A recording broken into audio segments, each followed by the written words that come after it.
What's going on, Immortals and Shadows? Bishy Bosh here with another Blood Knight build guide. Now today I bring you my dungeon build. Alright, so let's just jump straight into it as always and take a look at the oranges. Alright, so for the helm we're using Horns of the Hex. Siphon blood is no longer channeled and now moves with you, dealing damage and draining the life of nearby enemies. So for the chest we're using Layered Aims. Shroud of Night now empowers you and nearby allies, causing your primary attacks to mark enemies for death. The marks explode upon reaching 5 stacks, dealing damage to the marked enemy. Alright, so for the shoulders, we're going to use Consent to Ecstasy.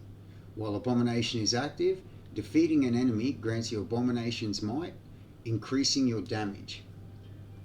Alright, so this 4.8%, I'm only Essence Mastery 3 at the moment, so that will go up a little bit more once you hit Essence Mastery Max.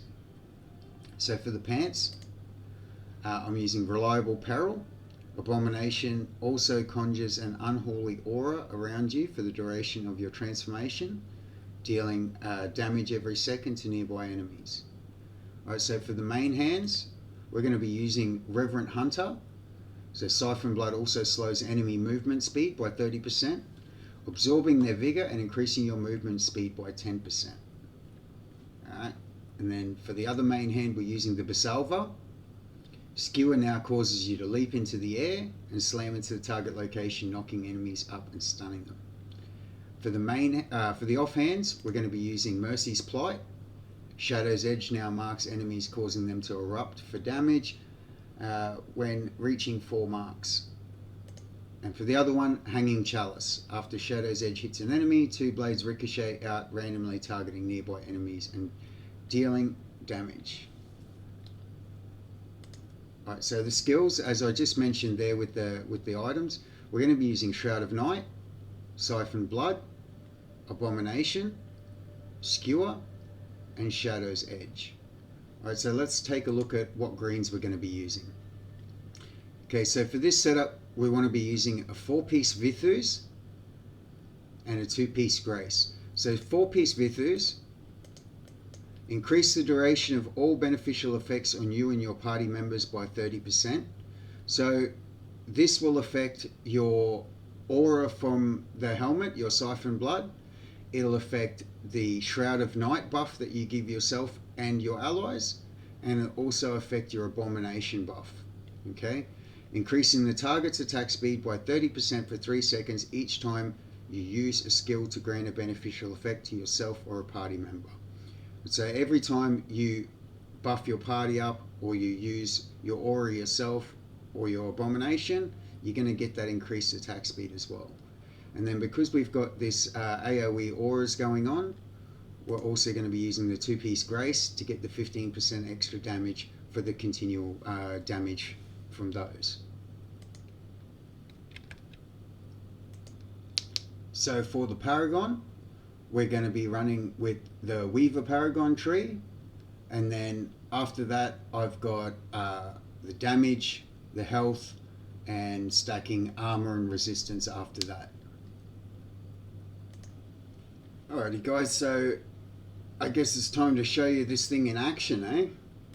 Alright, so I've got my boy Sid here. He's going to be doing the dungeon with me. Alright, so first things first, we want to make sure our stance is in the focus stance. Alright, we want to start the dungeon off in focus stance, and as soon as we enter the dungeon we're going to switch over to fortified stance. So we get that little bit of extra shield to help us run through the dungeon. Alright, and later on, once we get to the boss, we're going to swap back over to focus stance so we have the crit hit for the boss. Right, once we get inside, we want to buff up our team with focus, with Shroud of Night, sorry, and then we want to get going in. So let's just get going, guys.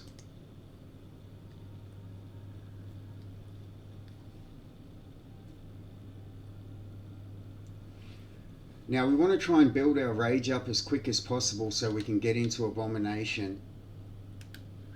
Alright, so by doing that, using abilities, we're going to buff our rage up.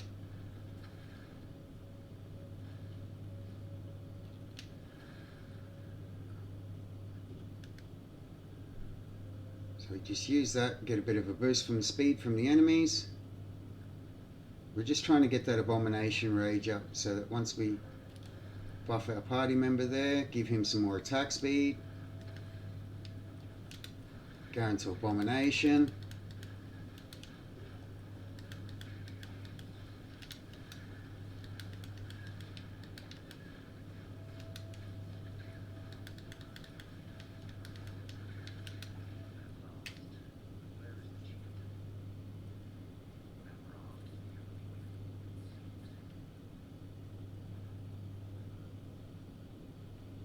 Now nobody likes watching a boring slow raft ride, so we're going to pause this and we'll come back to it when it's a little bit more exciting.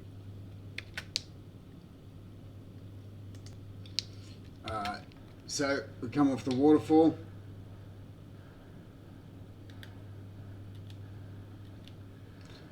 Our boy's run away so he didn't get his buff.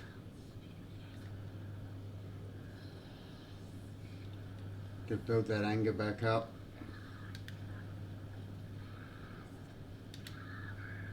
There we go.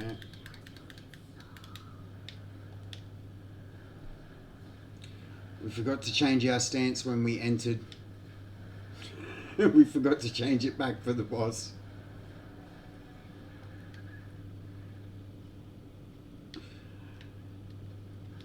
I got a bit distracted communicating with Sid, trying to organise this.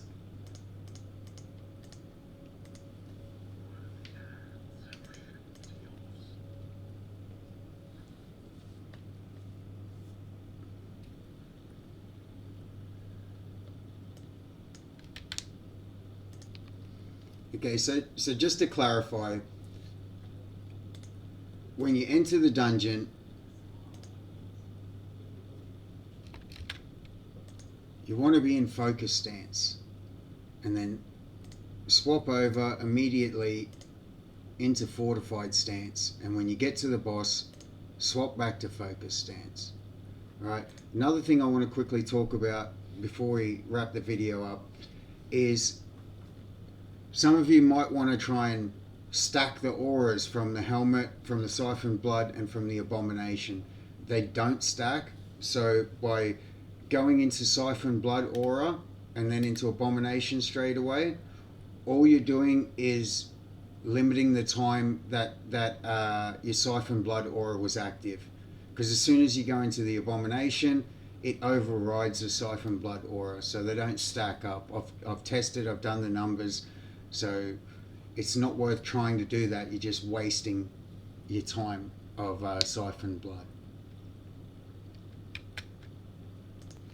Alrighty guys, so that'll be it for the video today. I hope you liked it. Got some information that might help you there. It's a pretty cool build. Give it a try, and yeah, I hope you like it. You know, like, do all that YouTube stuff, like, comment, whatever, and all that stuff, and catch you next time, eh? Peace.